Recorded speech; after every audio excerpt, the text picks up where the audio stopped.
Bonjour les amis, j'espère que vous allez bien. Moi, je vais super bien. Je suis ravi de vous retrouver dans cette nouvelle vidéo. Pour ceux qui ne me connaissent pas ou qui viennent de me découvrir, je suis Stanislas Traoré, crypto trader, crypto investisseur, un passionné du business et de l'entrepreneuriat et également investisseur immobilier. Les amis, aujourd'hui, je me retrouve, je vais à côté d'un monument de l'immobilier au Burkina Faso. Vous allez vous y rendre compte par son parcours. Monsieur Vidago, bonjour. Bonjour, Monsieur Traoré. Votre matinée. Très bien. Merci. Merci beaucoup de m'avoir invité. Non, c'est à moi de vous remercier parce que vous m'avez honoré par votre présence et honoré également les abonnés par votre présence. Vraiment, merci beaucoup pour cette gentillesse. Merci de vous prêter à notre interview, à notre jeu du question-réponse. Voilà. Alors, donc, ce matin, j'ai quelques questions à vous poser, notamment sur vos activités, votre parcours entrepreneurial, voilà, histoire de m'inspirer moi-même d'abord, et ensuite inspirer, bien sûr, mes abonnés. D'accord. Voilà. Alors, donc, sans plus tarder, on va aller avec la première question. D'accord. Pourriez-vous vous présenter brièvement et nous parler de votre parcours professionnel jusqu'à présent? D'accord.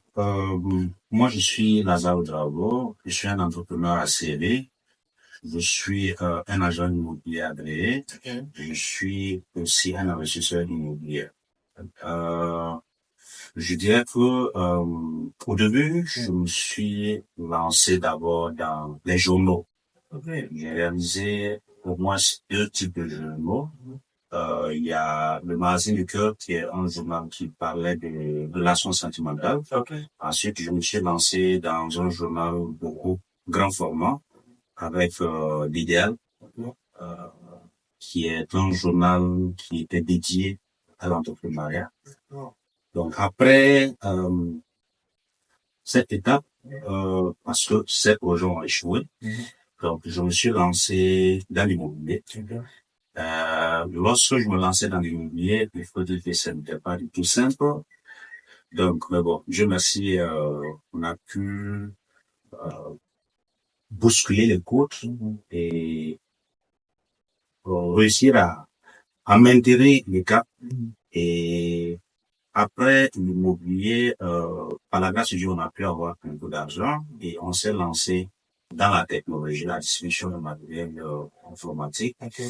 Et il y a l'automobile. Il y a aussi un projet de transport. Et je me suis lancé aussi dans le trading, heureusement, qui a échoué, parce que j'ai perdu beaucoup d'argent dedans. Ah ouais, j'imagine. Donc, je me suis aussi, avec mon équipe, on a décidé en fait de s'implanter à l'étranger, la Côte d'Ivoire pour le moment, et ensuite, justement. Donc, grosso modo, voilà un peu la personne qui est avec nous aujourd'hui. Wow. Merci. Une grande personne, une très grande personne. De par ce qu'il vient de dénoncer et de donner, je pense que il y a de la matière. Alors, pour la deuxième question, quels ont été les moments clés de votre parcours entrepreneurial qui ont façonné votre chemin jusqu'à aujourd'hui? D'accord. Comme je vous le disais, je me suis lancé dans l'immobilier. Au moment où je me lançais dans l'immobilier, il faut dire que je venais d'avoir un marché. Okay. Donc, j'ai pris une petite équipe avec moi et l'argent que j'avais réussi à mobiliser, je l'ai investi dans le trading. Il y avait une société qu'on appelle Briba, Oui. qui aidait les gens à fructifier leur argent. Donc, une bonne partie de l'argent qu'on avait a été investi dans Briba. Et ensuite, on n'avait plus beaucoup d'argent pour pouvoir fonctionner. Donc, chaque semaine, généralement, on arrivait à faire des retraits pour pouvoir fonctionner. Mais à un moment donné, en fait, ça s'est arrêté. On n'avait plus de sous pour pouvoir fonctionner. Et moi, j'avais habitué mon équipe à une vie, je dirais, de bourgeois, parce que j'amenais à manger tous les jours, le matin, à midi, aussi. J'avais recruté un ami qui ne sortait pas beaucoup, qui était toujours assis au bureau. Moi, je faisais pratiquement tout le travail. Donc, lorsque La société a fait faillite, je parle de Briba, Oui. quand ils ont rencontré les difficultés. Automatiquement, quand je suis arrivé au bureau, j'ai tapé sur la table et j'ai dit, bon, vous, paresseux, levez-vous, parce que si, disons, vous continuez dans cette dynamique-là, je vais vous tous vous renvoyer. Donc, à partir de ce moment, on s'est réveillé, on a commencé à se battre, on est sorti de notre zone de confort, et par la grâce de Dieu, ça a produit ce que ça a produit. Wow. Excellent. Alors, la troisième question. Vous évoluez dans plusieurs domaines d'activité, notamment l'immobilier et la vente d'équipements électriques. Pouvez-vous nous expliquer comment vous avez commencé dans ce secteur et ce qui vous a attiré vers eux? D'accord. Déjà, pour l'immobilier, quand j'avais fait faillite au niveau des journaux, parce que là, je n'avais pas beaucoup d'argent pour pouvoir faire fonctionner sa société. Donc, j'ai décidé de me lancer dans l'immobilier. J'avais un petit cybercafé à côté. Et pour ce qui est de l'immobilier, moi, je sais que la majeure partie des gens qui sont riches, que ce soit au niveau du Burkina et aussi à l'extérieur, le sont aussi de par l'immobilier. Donc, je me suis dit, mais pourquoi pas apporter, parce que j'ai eu l'opportunité d'étudier à l'extérieur, je vois un peu comment les agences immobilières fonctionnaient. Au Burkina Faso, on était au stade embryonnaire. Donc, je me suis dit, bon, ok, tente, si ça marche, c'est bon, si ça marche pas, tu vas te relever encore. Donc, qu'est-ce que j'ai utilisé mon téléphone, ma connexion, et puis mon carburant de ma moto. Je sortais de gauche à droite, je rencontrais les agents immobiliers, des propriétaires, je prenais les biens, je faisais la promotion sur les réseaux sociaux et par la grâce de Dieu, j'arrivais à avoir quelques clients. Et mon premier marché, j'ai eu autour de 500 000. Je me suis dit, c'était la première fois que je gagne 500 000 de par maman. Et je me suis dit, waouh, si on peut avoir 500 000, ça dit que, en fait, il y a du potentiel. Donc, j'ai continué. Deuxième marché, on a eu autour de 1 million et quelques. J'ai dit, bon, là, en fait, je m'installe, disons, dans l'immobilier et par la grâce de Dieu, en tout cas, ça s'est bien passé. Maintenant, quand je prends la distribution de matériel électronique, il faut dire d'abord que je suis un informaticien à la base. J'ai étudié l'informatique quand j'étais au secondaire. J'ai étudié l'informatique quand je suis allé à l'université. Donc, c'était normal déjà que je rentre dans ce domaine-là. Donc, l'argent que j'ai pu avoir dans le domaine de l'immobilier, moi, j'économisais. Je vivais hors de ma zone de confort et j'ai utilisé cet argent pour investir dans ce domaine. Et quand j'investissais, bon, les gens trouvaient que j'étais un peu fou. Toi, tu es dans l'immobilier, ça marche déjà, tu vas aller, disons, dans un autre domaine. Mais bon, j'ai pas écouté, je pense que j'ai raison. Bien sûr. Je dirais aussi que c'est peut-être un peu la passion de l'informatique qui nous a maintenus dans, voilà. C'est pas juste, en général, les gens pensent que c'est juste l'argent. Ça, c'est vrai. Voilà. L'argent seul n'est pas le, souvent, je demande, je dis, mais celui qui dit, je veux l'argent, Seigneur, je veux l'argent, je veux l'argent, je veux l'argent. J'ai dit, mais si Dieu te donne tout l'argent que tu veux actuellement, qu'est-ce que tu fais? Ça, c'est vrai. Ça, c'est vrai. Et beaucoup n'ont pas de réponse à cette question. C'est la plus belle. Ouais. Alors, quatrième question. Comment jonglez-vous entre ces différentes activités et comment parvenez-vous à maintenir votre passion et votre engagement dans chacune d'elles? D'accord. Jongler il faut dire que, comme je le disais, on n'est pas seulement dans l'immobilier, on est dans l'immobilier, la technologie, on est aussi dans l'automobile, on est dans le transport et il y a beaucoup d'autres activités, en fait, hors de ces domaines-là, en fait, qui arrivent bientôt. Donc, il faut d'abord, je dirais, avoir une équipe. Avoir des gens, en fait, qui sont motivés, qui sont bien formés, et surtout avoir ce qu'on appelle des procédures internes et des process. Donc, qui permettent, disons, aux gens qui viennent de savoir déjà comment faire le travail. Voilà. Et nous, on travaille beaucoup avec l'informatique. Comme je vous disais, j'ai un profil d'informaticien. Donc, je fais en sorte que, même étant à l'étranger, que je puisse, disons, avoir une vue d'ensemble de ce qui se passe dans chaque département. Que même quand je suis en Côte d'Ivoire, je sais éventuellement les dossiers, en fait, qui sont traités pour Burkina en temps réel, que ce soit au niveau de la technologie, que ce soit au niveau de l'immobilier et dans les autres départements. Voilà. Donc, ça fait que, lorsque je sens qu'il y a des difficultés de gauche à droite, automatiquement, je stoppe ce que je fais et je pars, disons, dans ce département pour les aider à pouvoir remonter la fonction. Donc, grosso modo, il faut être discipliné. et surtout, avoir, disons, ce qu'on appelle un to-do list journalier qui permet bien sûr de se rappeler et afin de pouvoir, je dirais, accompagner les départements. Donc, moi, j'ai foi en Dieu. Donc, étant donné que j'ai cette foi qui déborde en moi, ça fait que à chaque fois j'ai la motivation de pouvoir m'y relever et j'ai cette discipline. Wow. Pour revenir à cette partie où vous avez dit que la discipline, cette partie où il faut, beaucoup veulent, mais n'ont pas la discipline qui va avec. Beaucoup ne veulent pas sortir, je vais dire, de cette zone de confort-là. Parce que quand on va rester dans notre zone de confort, il n'y aura pas d'évolution, ça se voit. Et le temps nous a montré que l'être humain, les peuples, les pays, les continents se développent quand ils sont dans des difficultés. Voilà. La dernière fois, je suivais une émission, c'était un documentaire sur Dubaï. Il y a un grand investisseur immobilier, on lui a posé la question, genre, est-ce que c'est important puisque c'est un chantier qu'il est allé visiter, demande, est-ce que c'est important pour lui de visiter tous ces chantiers et tout et tout. Est-ce que ce serait pas mieux de déléguer? Il dit non. C'est son argent qu'il investit. On a posé une autre question et il a répondu juste que il achète des problèmes qu'il les résout. Ça, c'est vrai. Et là, j'ai effectivement compris. Il y a le coach Simon qui avait parlé un jour du fait de se créer des problèmes pour pouvoir les résoudre et pour pouvoir aller plus loin. C'est là, en fait, que ça m'est venu en tête qu'effectivement, plus tu te crées de la difficulté, plus inconsciemment et consciemment, le corps, en fait, se met en action, le cerveau se met en action pour effectivement réussir à te sortir du bourbier dans lequel, en fait, tu es.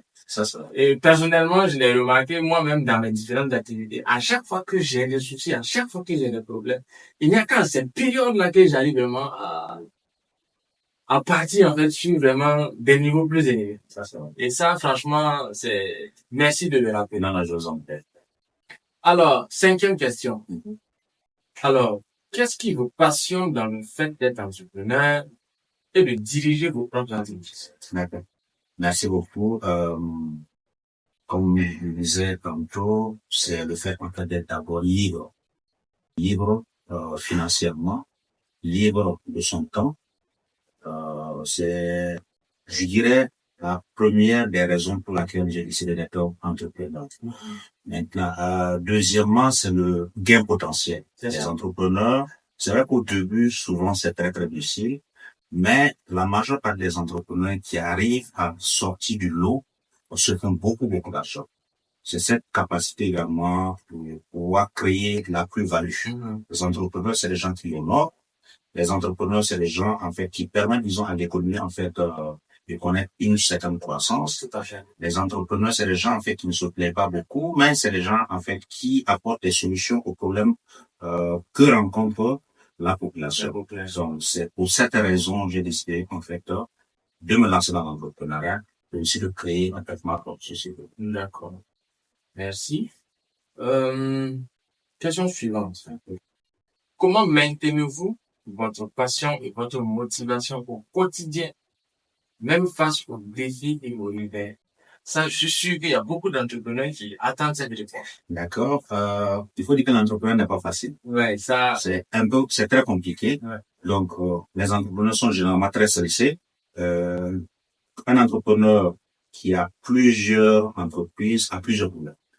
Voilà. Parce que souvent, je me lève, je pars au bureau. Et chaque jour, disons, avec ces problèmes. Donc, qu'est-ce qu'on fait tout simplement? On essaie d'être discipliné. Quand je parle, disons, de discipline ici, en fait, on a, disons, un programme prédéfini. Quand je me lève aujourd'hui, je dois faire ci. Même quand je ne me sens pas bien, je fais tout, en fait, pour pouvoir honorer mes engagements. Ouais. Ça, c'est un. Deuxièmement, en fait, j'ai des projets et nous avons des deadlines, en fait, qui sont là. On doit mettre, disons, tel projet. Supposons, par exemple, si on doit lancer peut-être 10 projets au cours de l'année, on sait que tel mois, on doit lancer tel projet. Bon. quoi qu'il arrive, il y a des gens qui comptent sur moi, je peux pas aller dormir à la maison, puis les laisser en fait travailler sur cette projet. Voilà. Donc, c'est juste l'organisation, c'est la discipline qui me permet en fait de pouvoir toujours me lever, même lorsque je me rends pas en fait des... Alors, question suivante. Okay. Pourquoi pensez-vous que l'entrepreneuriat est important dans notre société et quel avantage voyez-vous dans le fait de créer et de développer ses propres activités? D'accord. Pourquoi l'entrepreneuriat est important en fait dans nos sociétés? Il faut dire que sans les entrepreneurs, l'État aura des difficultés à payer les salaires. Donc, les entrepreneurs créent ce qu'on appelle de la richesse. Ils stimulent l'économie, ils permettent de créer des emplois, ils permettent en fait de développer des innovations, des technologies. Ils permettent également en fait de pouvoir, je dirais, fournir en fait des services publics. Donc, une entreprise crée de la plus-value et je pense que la majeure partie des pays qui sont très développés, quand vous regardez par exemple les États-Unis, quand vous regardez par exemple les Émirats, ils sont ce qu'ils sont aujourd'hui à cause des entreprises, à cause des multinationales en fait, qui fonctionnent sur le territoire. Voilà. Donc, il est important d'encourager les entreprises. Et moi-même, je dirais tout simplement à sûrement notre président qui est assez jeune, d'aider les entrepreneurs, un peu comme le président du Nigeria l'a fait, créer des champions nationaux qui vont apporter des devises des autres pays sur le territoire. Effectivement. Ça va effectivement vraiment stimuler encore plus l'environnement entrepreneurial dans les pays. Alors, quel conseil donnez-vous à ceux qui hésitent à se lancer dans l'entrepreneuriat en raison des risques et des incertitudes? D'accord. L'entrepreneuriat est très difficile. Je vous dirais tout simplement, faut pas, il y a ce que les gens montrent à la télé et il y a la réalité qui est là. La majeure partie des entrepreneurs sont stressés. Souvent, en fait, ils se posent la question, pour qui m'a envoyé d'ici? Ah, cette question, je me la suis posée tellement de fois. Ah oui. Parce que, tu fais face à des difficultés, parce qu'on sort de notre zone de confort. Les gens nous voient souvent, ils nous envient, ne sachant pas, en fait, les difficultés que nous rencontrons. Parce que, les difficultés ne sont pas forcément d'ordre financier. Souvent, en fait, elles sont d'ordre humain. On travaille, disons, avec des collaborateurs, souvent, qui viennent nous voler. Qui détournent des marchés, qui deviennent nos concurrents. Donc, en fait, c'est pas simple. Donc, moi, ce que je dirais tout simplement, c'est d'abord la préparation. Il faut se préparer. Une fois qu'on est préparé, se préparer financièrement, psychologiquement. Et une fois, en fait, qu'on est préparé, il faut trouver un mentor. Quelqu'un, en fait, qui a déjà fait ce que vous avez, que vous souhaitez faire. Donc, vous allez beaucoup apprendre de cette personne-là. Et par la grâce de Dieu, vous pourrez, disons, exceller. Mais je dirais tout simplement, de se lancer parce qu'on n'est jamais prêt à 100% lorsqu'on décide de commencer. Ouais, ça, je suis tout à fait d'accord. On n'a pas, disons, les ressources nécessaires pour pouvoir lancer le projet. Moi, par exemple, généralement, quand j'ai des projets, des grands projets que je veux réaliser, je commence déjà à épargner de l'argent. Et une fois, disons, que j'ai atteint un certain niveau, je me suis dit, bon, ok, vu que je vais lancer, disons, ce projet, je vais pas attendre, en fait, d'avoir tout l'argent. Donc, je me mets la pression et je décide, en fait, d'investir, disons, le peu que j'ai déjà mobilisé dans ce projet. Donc, ça fait qu'à un moment donné, je peux plus, disons, en fait, faire demi-tour. Vous avez acheté le problème et vous avez pas fait de chercher la solution. Justement. Maintenant, je vais trouver, disons, la solution forcément. Parce que quoi qu'il arrive, c'est un investissement que j'ai fait. Les produits, en fait, ou les équipements sont déjà là. Il faut trouver une solution. Tu n'as pas le choix. Ouais. Effectivement. Se mettre la pression pour, effectivement. Justement. Ouais. Alors, question suivante. Pourriez-vous partager une expérience où vous avez dû faire preuve de résilience et de persévérance pour surmonter un obstacle ou un échec dans votre parcours entrepreneurial? D'accord. Ça, je prends le cas du trading. Il faut dire que pendant le Covid, je venais juste de rentrer dans un voyage sur la Chine. Et quand je suis arrivé, près de 2-3 mois après le Covid a commencé, mon produit sorti. Pendant ce temps, j'avais lancé en fait une société de trading. Donc j'avais en fait des traders qui étaient dans mes locaux avec moi. Et comme moi, je faisais plusieurs activités à la fois, il m'était très difficile, en fait, de pouvoir me concentrer. Ouais. Donc, j'ai donné des instructions à cette personne-là. Malheureusement, ils m'ont pas écouté. Ils ont pris, en fait, des risques très, très élevés. Ils ont cramé, disons, les comptes que je les avais donnés. Donc, et c'est plusieurs millions, en fait, de francs CFA. Et c'est en une nuit que les deux ont cramé parce qu'ils ont pris les mêmes positions. Donc, lorsque j'ai appris cela, j'étais vraiment dévasté, j'étais vraiment peiné.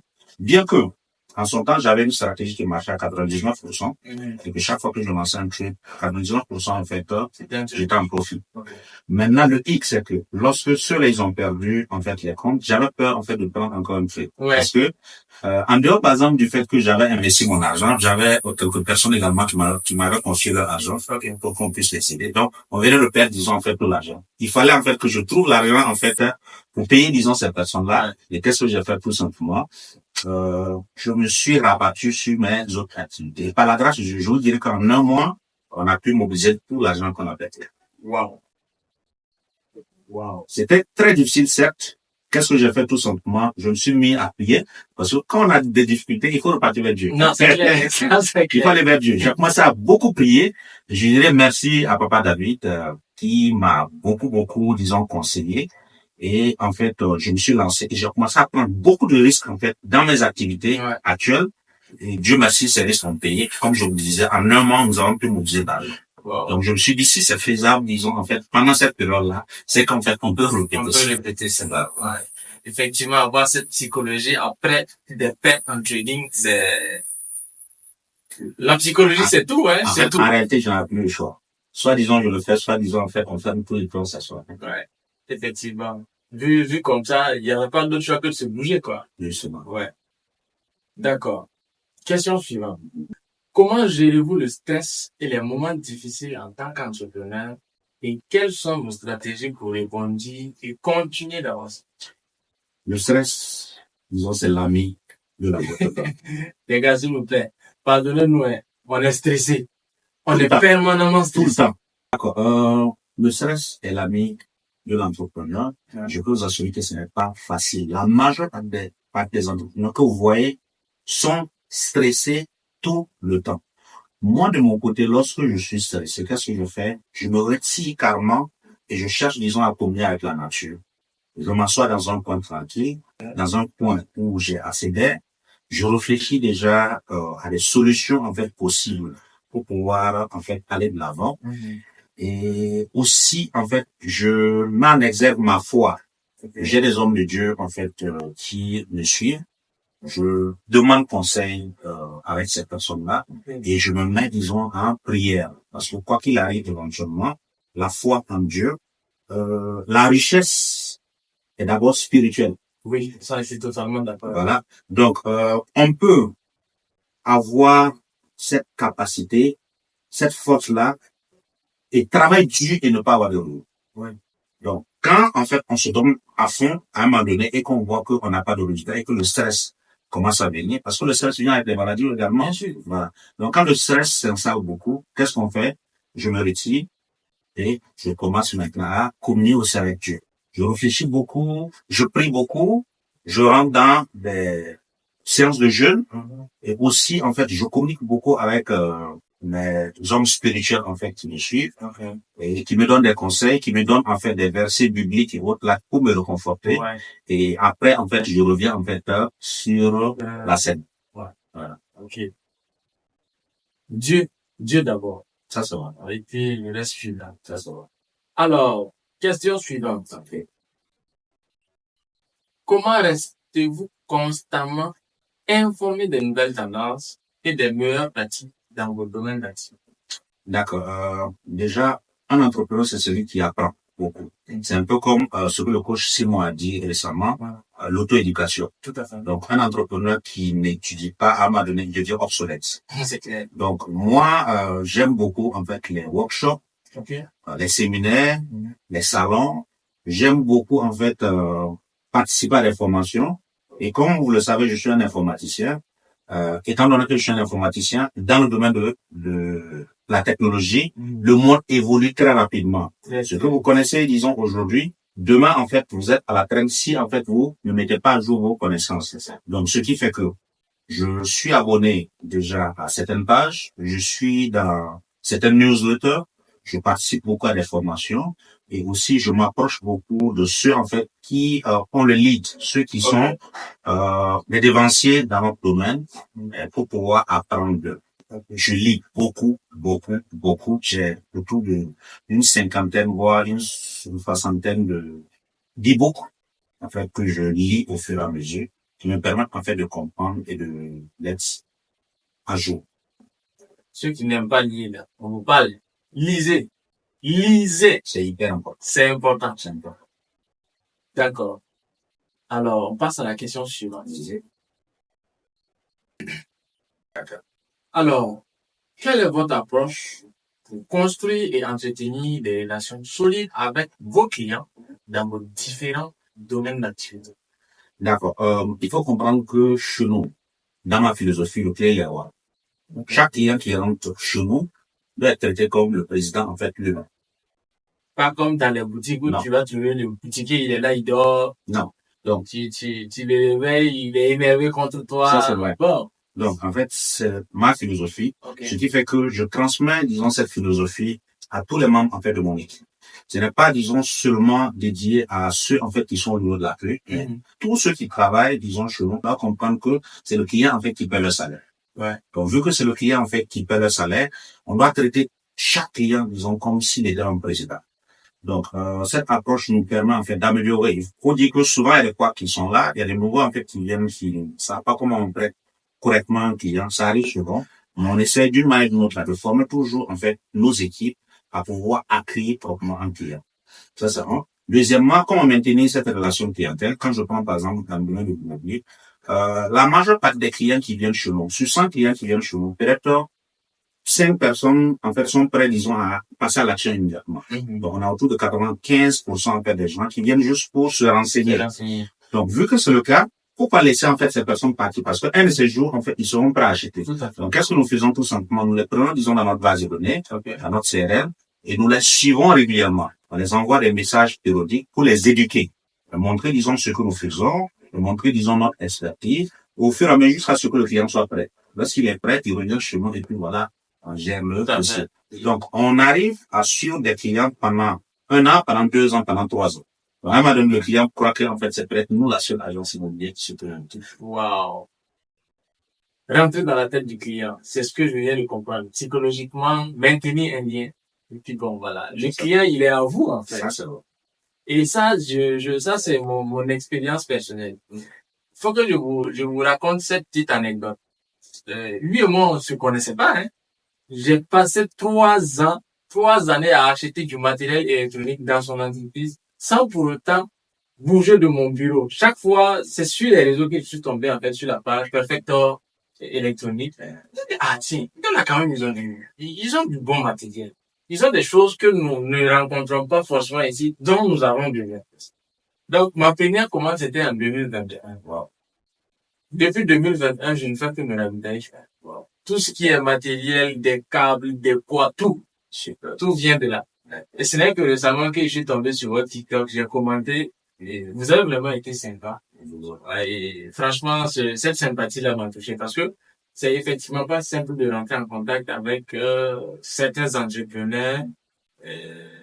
Bon, il faut le dire, qui sont certainement très occupés ou qui ne veulent pas peut-être ce petit dérangement et autres là. C'est vrai. Voilà. Autant nous, les petits frères, on a besoin de ces grands frères-là. C'est important. Des conseils des grands frères, de la motivation des grands frères pour également pouvoir, voilà, aller plus loin, quoi. De toute façon. Donc, ce que vous avez expliqué tout à l'heure là, c'est effectivement le cas.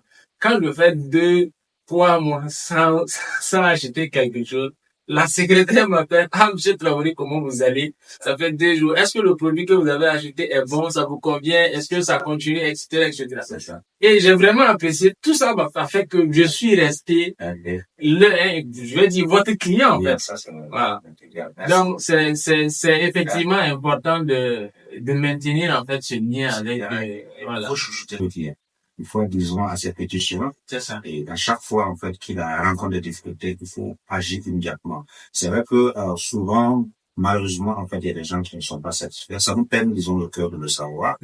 Et souvent, en fait, on a beaucoup de rencontres en interne déjà pour corriger cela. Donc, ceux, par exemple, qui ont eu affaire à ma société, et qui ont été mal, disons, servis, je demande pardon parce que, en entreprise, tout donne. Ouais, tout à fait.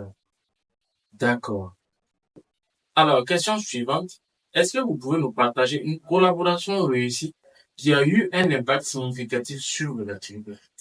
Bon, quand on parle de collaboration réussie, je dirais tout simplement que nous, on collabore avec tout le monde. Hein. Okay. Quand on collabore avec tout le monde, une entreprise, en fait, amenée à collaborer avec, disons, ses pairs, à communiquer, à collaborer avec, disons, pratiquement toutes les entités. Donc, quand je prends, par exemple, ma société, technologie, autant en fait du Covid, on a rencontré des difficultés un peu plus sorties. Et pourtant, souvent, on avait envie de commander certains produits, disons, à l'extérieur. Dieu merci, lors de mes déplacements à l'extérieur, j'ai pu nouer des relations qui m'ont permis, en fait, de pouvoir lancer des commandes d'état à distance. Ok, voilà. C'est des gens que j'avais déjà rencontrés. C'est des gens avec qui j'ai acheté pendant, en fait, des années. Donc, c'était un peu plus facile, en fait, de pouvoir avoir confiance en cette personne-là. Donc, cette collaboration, en fait, m'a permis, en fait, de tenir au moment où, en fait, les gens, ils ont, en fait, rencontré les difficultés. Je peux vous assurer que, au temps de la Covid, nous avons réalisé des chiffres qui étaient vraiment exceptionnels. C'est pendant cette période-là que ma société, disons, a pu, disons, en fait, ça fait. Donc, comme quoi, c'est dans les difficultés. Certains tirent, en fait, toujours leur épingle du jeu dans les difficultés, quoi. Ah, excellent.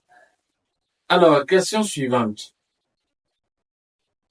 Équilibre, travail et vie personnelle. D'accord. En tant qu'entrepreneur occupant plusieurs fonctions, parvenez-vous à maintenir un équilibre entre votre vie professionnelle et votre vie personnelle?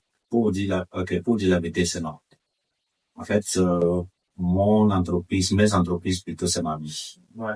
Donc, j'ai des difficultés, en fait, à avoir une vie personnelle. Chaque jour, je peux être sur mon ordinateur de 6 heures à 23 heures, et souvent jusqu'à 2 heures du matin. Quand je quitte le boulot, je rentre à la maison, je suis sur mon ordinateur jusqu'à peut-être minuit, 1 heure, 2 heures du matin. Et c'est tous les jours, lundi jusqu'au dimanche. En dehors, par exemple, du fait que je pars à l'église, et souvent aussi, quand je vois que c'est un peu gauche, je décide, par exemple, peut-être de sortir, faire peut-être 3 heures, 4 heures, juste pour me détendre un peu. Sinon, moi, personnellement, en fait, je n'arrive pas à avoir un équilibre entre mon travail et ma vie personnelle. Ouais. C'est effectivement pas simple. Moi, personnellement, j'ai plein de connaissances que je n'arrive pas à rencontrer. Mais toi-même, tu fais quoi? Moi, mon truc, dès que tu te dis, je suis à la fête. Ça, c'est vrai. Si je ne suis pas à la maison, c'est que je suis au bureau. Ça, c'est vrai. Si je ne suis pas au bureau ni à la maison, c'est que peut-être je suis dans une rencontre comme celle-là. Je vois. En fait, j'ai également perdu pas mal d'amis, parce qu'il y a des gens, en fait, qui se disent, bon, comme il a eu un peu d'argent, en fait, il s'est retiré, il nous appelle plus. Pourtant, en fait, en réalité, ce n'est pas le cas. Ouais. Moi, je suis du genre, si on est amis, et puis on se perd de vue pendant peut-être 2 ans, 3 ans, 5 ans, le jour, on se revoit, en fait, on recommence, disons, notre amitié là où on l'avait laissé. C'est ça. Voilà. Le fait, par exemple, que quelqu'un ne m'appelle pas au téléphone ou bien qu'il ne m'envoie pas de message, en fait, ne fait pas de lui un ennemi. Voilà. Je comprends déjà qu'être entrepreneur, c'est une autre vie. Il faut être un entrepreneur pour le comprendre. On a des salaires à payer, on a, disons, des entreprises à développer, on a des process, on a des problèmes, disons, à résoudre. Donc, ça fait que tout ça fait que on est tout constamment concentré pour pouvoir trouver des solutions. Donc, ça fait que notre vie, privée, notre vie, disons, personnelle, en fait, prend en compte. Ouais, ça, je suis totalement d'accord avec. C'est pas simple. On se retrouve souvent pointé du doigt. Bon, alors que bon, c'est ce dans quoi tu es qui demande ça. Ça, c'est vrai. Malheureusement, bon, en fait, ce qu'il faut voir tout simplement, c'est que, beaucoup de gens aiment la vie d'entrepreneur, mais ils sont pas prêts, disons, à faire les sacrifices qu'un entrepreneur fait. Donc, quand vous regardez, par exemple, les parents, les amis et autres, souvent, en fait, ils viennent vers les entrepreneurs pour les demander à faire des services. Mais bon, ces services-là, on arrive, disons, à rendre ces services tout simplement parce qu'en fait, on se tue à la tâche pour pouvoir, disons, avoir des solutions. C'est ça. Si, je venais à laisser mes activités et sur, disons, en fait, quelqu'un tout le temps, c'est pas évident que le jour il va approcher de la manière, c'est des jours pour le gouvernement. Ça, c'est vrai. Et aussi, cette difficulté, est-ce que c'est simple ou du moins c'est facile d'être ami avec quelqu'un qui n'est pas entrepreneur? C'est très compliqué, très compliqué. L'entrepreneuriat, il faut dire que moi, personnellement, les moments où j'arrive évidemment à avoir un peu de temps pour moi-même, c'est lorsque je pars à l'extérieur. Là, quand je pars à Dubaï, je pars en Chine comme ça, j'arrive à avoir un peu de temps pour moi-même. Parce que quand je sors pour gérer des trucs, je reviens, disons, à l'hôtel, en fait, je suis un peu free. Mais pendant que je suis là, c'est un peu compliqué parce que dès qu'il y a un problème, automatiquement, on fait appel à moi. Malgré le fait qu'on a des procédures, parce que les procédures nous permettent, en fait, les procédures et les process permettent, disons, à nos collaborateurs, en fait, de savoir exactement quoi faire dans une situation, en fait, un peu compliquée. Malgré tout cela, souvent, en fait, ils ont besoin, en fait, d'un contact avec leur premier responsable afin d'avoir des directives pour pouvoir gérer quelques problèmes du genre. Donc, ça fait que c'est très, très compliqué. Je suis malade quand je suis malade, ou même quand je suis très, très fatigué. Même si je suis pas au bureau, je vous assure que je travaille beaucoup plus quand je suis à la maison que quand je suis au bureau. OK.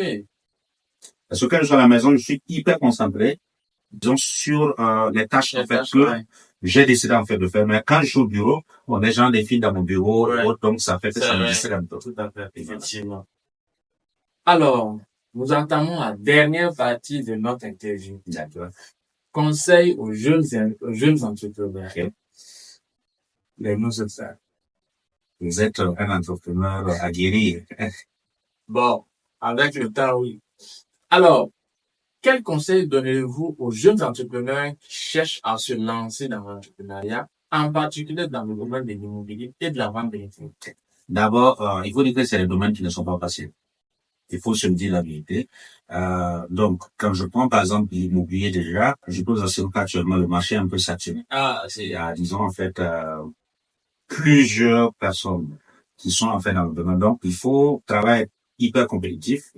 Il faut travailler avoir la confiance des gens. Donc, c'est un peu complexe, certes, mais quand vous avez la volonté et que vous décidez en fait de vous mettre au sérieux, franchement, en fait, vous pouvez tirer votre épingle du jeu. Quand je prends la technologie, au jour d'aujourd'hui, en tout cas, il y a plusieurs entreprises en fait qui naissent, mais comme on le dit toujours, sur un marché, chacun a ses chances. Donc, si vous avez les moyens en fait de pouvoir, parce que la technologie nécessite beaucoup plus de moyens. Quand vous avez les moyens et que vous décidez en fait de lancer, foncez. Le reste, en fait, si vous échouez, ça sera une leçon pour vous. Si vous gagnez, éventuellement, vous pourrez faire votre génération. C'est ça. D'accord. Et donc, dernière question. Quelles ressources ou réseaux recommandez-vous aux jeunes entrepreneurs pour les aider dans leur parcours? D'accord. Il faut dire que le réseau est hyper important lorsqu'on décide de se lancer dans l'entrepreneuriat parce que souvent, en fait, les gens se partagent des marchés. Je prendrais par exemple, moi, par exemple, quand j'étais à l'université, je fréquentais une association qu'on appelle ASEC. ASEC m'a permis de rencontrer en fait des gens et autres qui sont un peu dispersés dans le monde entier. Ça m'a permis en fait de joindre la théorie à la pratique. Parce que là-bas, on faisait par exemple des entretiens, comment embaucher en fait quelqu'un. Et donc, après, quand j'ai commencé mes activités, c'était un peu plus facile. Voilà. Les entretiens où j'étais évidemment habitué. Parce que moi, il faut dire la vérité, en dehors, par exemple, des programmes peut-être que les institutions lancent, je n'ai jamais, disons, postulé et aller dans une entreprise pour un entretien. Genre, parce que depuis que j'ai commencé, c'est peut-être une seule fois, en fait, que j'ai décidé que je travaillais avec quelqu'un, mais là, je connaissais déjà la personne. Bon, étant donné que je n'étais pas encore allé, fallait forcément, en fait, que je puisse avoir ces notions-là pour pouvoir diriger mes sociétés. En dehors, par exemple, de ASEC, il y a la Jeune Chambre internationale également, qui permet, en fait, de rencontrer, en fait, des gens, qui m'a permis de rencontrer des gens, souvent, en fait, qui sont des autorités aujourd'hui. Ouais, je savais que je fais partie de la Jeune Chambre et d'accord. Mais moi, en fait, bon, il faut dire que j'ai pas trop duré, disons, la Jeune Chambre. Voilà. Donc, aujourd'hui même, j'ai vu un message, en fait, de mon parrain. C'est aujourd'hui, hier, que j'ai répondu. Donc, en fait, c'est hyper important pour un entrepreneur de maintenir, disons, une relation avec les gens. Faut pas juste maintenir une relation, en fait, il faut donner. Ouais. Parce qu'il y a du donner et du recevoir. Tout à fait. Tant que tu ne donnes pas et que tu penses toujours, en fait, pouvoir récupérer, c'est pas évident. Le réseau, en fait, ce n'est pas comme ça. Donc, je dirais tout simplement que ces associations, il y a le lance dont il a parlé tout de suite. Ces associations permettent, en fait, d'avoir un accès privilégié à des gens qui, disons, ont le pouvoir, disons, d'achat, qui, disons, en fait, prennent des décisions au quotidien, qui peuvent, disons, être des mentors. C'est ça. Mais aussi, comme je le disais au début, on ne sait jamais. En fait, on peut rencontrer quelqu'un aujourd'hui et demain, la personne devient le plus riche du pays. C'est ça. Ou bien, en fait, le président, en fait, du FACE. Tout à fait. Voilà. Donc, construisez, en fait, des relations saines, apporter, disons, tout ce que vous pouvez apporter, disons, à ces relations, et surtout, intégrer, disons, les clubs, intégrer les associations que vous voyez. Ça vous permettra, en fait, de pouvoir réussir dans le domaine de l'entrepreneuriat. D'accord. Eh bien, M. Ouedraogo, merci beaucoup d'abord pour votre présence. Je vous en prie. Merci de vous être prêté aux questions. Je vous en prie. Je ne sais pas si vous avez un mot de fin. D'accord, mon mot de fin déjà, c'est de vous dire merci. C'est vrai que c'est la première fois qu'on se rencontre. On a eu à échanger sur WhatsApp. Merci en fait d'avoir porté votre attention sur ma modeste personne. Je dirais tout simplement, moi, je me suis fait la promesse en fait d'être un champion national. Et j'y travaille. Ce qui fait que si vous ne me voyez pas tous les jours, c'est parce qu'en fait je suis en train de carburer comme un âne. Voilà. Et mon objectif éventuellement c'est d'être un champion national. Je dirais tout simplement que on se donne rendez-vous dans les quelques années à venir. Nous allons impacter notre génération. Et ceux éventuellement qui veulent, disons, en fait, collaborer, je suis ouvert, venez, afin que nous puissions réaliser de très grands projets. Comprenez que moi, au départ, j'ai voulu, disons, lancer autour de 67 projets. 67 projets que j'ai envie de lancer. Wow. Ça sera pas 67, mais je sais que si je m'associe à certaines personnes, ça sera faisable. Merci. Et donc, les amis, nous sommes à la fin de notre entretien, à la fin de notre interview. Merci d'être resté jusqu'à la fin de la vidéo. N'hésitez pas à poser des questions si vous en avez.